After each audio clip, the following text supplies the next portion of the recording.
Hello friends, ప్రతి సంవత్సరం మనం దసరా పండుగను ఎంతో ఘనంగా జరుపుకుంటాం. కానీ అసలు మనం ఈ పండుగను ఎందుకు జరుపుకుంటామో, దీని వెనుక ఉన్న అసలైన కథ ఏమిటో మీకు తెలుసా? చాలా మందికి రాముడు రావణుడిని చంపిన కథ మాత్రమే తెలుసు. కానీ దసరా పండుగ వెనుక మరో శక్తివంతమైన ఆశ్చర్యపరిచే కథ ఉంది. ఆ కథే దుర్గాదేవి మహిషాసురుని సంహరించిన వైనం. ఈ కథ విన్న తర్వాత మీరు ఈ పండుగను ఇంకోలా చూస్తారు. సరే, ఇంకెందుకు ఆలస్యం, మరి స్టార్ట్ చేద్దామా? అనగనగా మహిషాసురుడు అనే ఒక శక్తివంతమైన రాక్షసుడు ఉండేవాడు.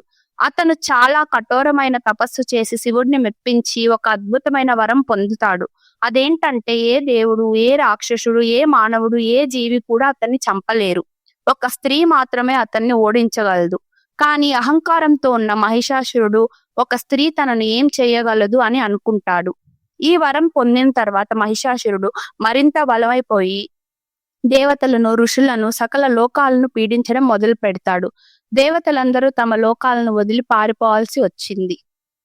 మహిషాసురుడిని ఓడించడం ఎవ్వరికీ సాధ్యం కాదని గ్రహించిన దేవతలందరూ కలిసి త్రిమూర్తులైన బ్రహ్మ, విష్ణు, మహేశ్వరులను ప్రార్థించారు. అప్పుడు దేవతలందరి శక్తి ఒక చోట చేరి ఒక అద్భుతమైన స్త్రీ రూపం తీసుకుంది. అదే మన దుర్గాదేవి. దుర్గాదేవికి మహావిష్ణువు సుదర్శన చక్రాన్ని, శివుడు త్రిశూలాన్ని, ఇంద్రుడు వజ్రాయుధాన్ని, ఇలా ప్రతి దేవత తమ శక్తివంతమైన ఆయుధాలను ఇచ్చారు. ఈ విధంగా దుర్గాదేవి అజేయమైన శక్తిగా మారిపోయింది. ఆ తర్వాత మహిషాసురుడు మరియు దుర్గాదేవి మధ్య ఒక భయంకరమైన యుద్ధం మొదలైంది. ఈ యుద్ధం 1 రోజో 2 రోజులో కాదు, ఏకంగా 9 రోజుల పాటు సాగింది. ఈ 9 రోజుల్లో దుర్గాదేవి వివిధ రూపాలను ధరించి మహిషాసురుడితో పోరాడింది. అందుకే మనం ఈ 9 రోజులను నవరాత్రులుగా జరుపుకుంటాం. చివరిగా 10వ రోజున దుర్గాదేవి మహిషాసురుడిని అంతం చేసింది. ఆ విజయాన్ని గుర్తు చేసుకుంటూ మనం ఆ రోజును విజయదశమిగా జరుపుకుంటాం.